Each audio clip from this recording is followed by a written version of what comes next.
Selamat datang dan selamat berjumpa kembali emak-emak di rumah dan kaulah muda-mudi seluruh tanah air tercinta yang setia bersama Dunia Entertainment.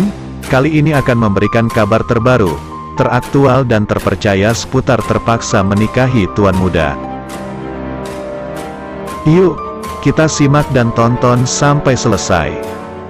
Namun sebelum kalian bergabung dengan channel ini, marilah bergabung bersama-sama dengan cara subscribe, like, komen dan share sebanyak-banyaknya serta aktifkan lonceng notifikasinya, agar kalian senantiasa mendapatkan kabar menarik penuh sensasi.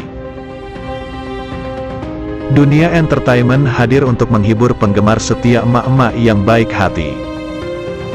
Dunia Entertainment akan menyajikan dan mengulas seputar terpaksa menikahi tuan muda yang sudah terhipnotis dengan keromantisan, keseruan serta ketegangan. Tentu ada konflik baru yang bikin emak-emak baper. Jenazah Sarah, saudari artis peran Alicia Rininta, dimakamkan di San Diego Hills.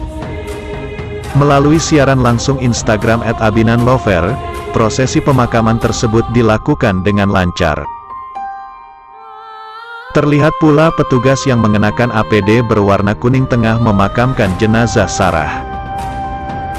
Alicia Rininta dan Chris Lauren hanya bisa menyaksikan pemakaman tersebut beberapa meter dari liang lahat. Alicia Rininta juga memegang rak foto saudarinya. Sesekali Alicia menyeka air mata melepas kepergian Sarah. Sementara itu, setelah jenazah Sarah dimakamkan, Alicia mendekat memberikan penghormatan terakhir kepada saudarinya. Tangis Alicia pun pecah saat memegangi batu nisan yang tertanam di makam Sarah. Ia juga terlihat masih memegangi foto saudarinya. Dunia Entertainment juga mengupas tuntas sinopsis terpaksa menikahi tuan muda tanggal 14 April tahun 2022 di ANTV, menceritakan berkat kematian Sarah, perang dingin Kinanti dan Abimana mencair. Pada saat itu, Pak Herman dikabari oleh polisi bahwa jenazah Sarah ditemukan dan mereka meminta Pak Herman datang. Pak Herman dan Marissa pergi ke rumah sakit untuk melihatnya.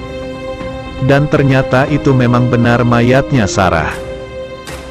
Marissa dan Pak Herman sangat kaget melihat mayat Sarah.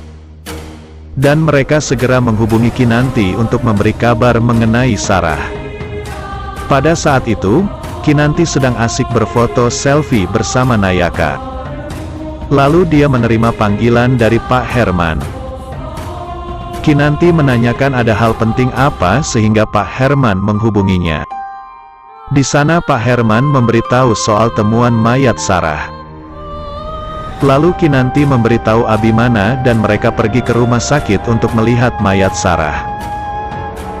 Setibanya di sana, Kinanti sangat syok dan histeris melihat adiknya sudah meninggal dunia.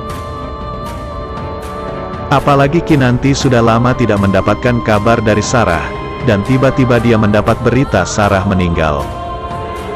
Abimana mencoba menenangkan Kinanti agar tidak terlalu histeris. Setelah itu dia mengajak Kinanti duduk di kursi tunggu. Sedangkan Pak Herman sedang cemas menunggu Marissa yang sebelumnya pingsan saat melihat mayat Sarah. Di sana dokter memberitahu Pak Herman bahwa Marissa dan janinnya baik-baik saja. Pak Herman pun bersyukur akhirnya Marissa dalam kondisi baik. Dia sedikit cemas karena kandungan Marissa masih lemah. Setelah Abimana dan Kinanti mendapat kabar bahwa Marissa baik-baik saja, mereka pun pulang ke rumah. Saat tiba di rumah, Kinanti masih tetap menangis bersedih menangisi kematian Sarah yang tiba-tiba. Abimana pun menjadi tidak tega melihat istrinya yang menangisi kepergian Sarah. Apalagi situasinya mereka masih perang dingin. Abimana meminta Kinanti untuk membiarkannya menemani sementara, meski Abimana tahu bahwa Kinanti masih belum bisa memaafkan. "Saya tahu kamu masih belum bisa memaafkan saya, Tapi untuk kali ini izinkan saya menjadi suami yang baik dan menemani kamu malam ini, kata Abimana. Abimana tidak tega membiarkan Kinanti sendirian di masa sedihnya seperti ini. Meski Kinanti terlihat tidak suka ditemani olehnya. Di scan lain, Nayaka dan Bella diculik saat ditinggal Abimana dan Kinanti di rumah. Sebelumnya, Abimana dan Kinanti akan pergi ke pemakaman Sarah. Mereka pun meminta Bijumi untuk menjaga Nayaka dan Bella. Karena lepas dari penjagaan, Nayaka temani Bella untuk menuju ke rumah sakit melihat Marina. Karena lelah, mereka pun berhenti di jalan sambil duduk di bangku taman. Tiba-tiba ada dua orang pria yang melihat mereka dari kejauhan. Rupanya orang tersebut berniat ingin menculik Nayaka dan Bella. Dan mereka segera menghampiri Bella. Dua anak kecil itu kayaknya seperti anak orang kaya. Ayo kita dekatin mereka, kata satu pria ke temannya.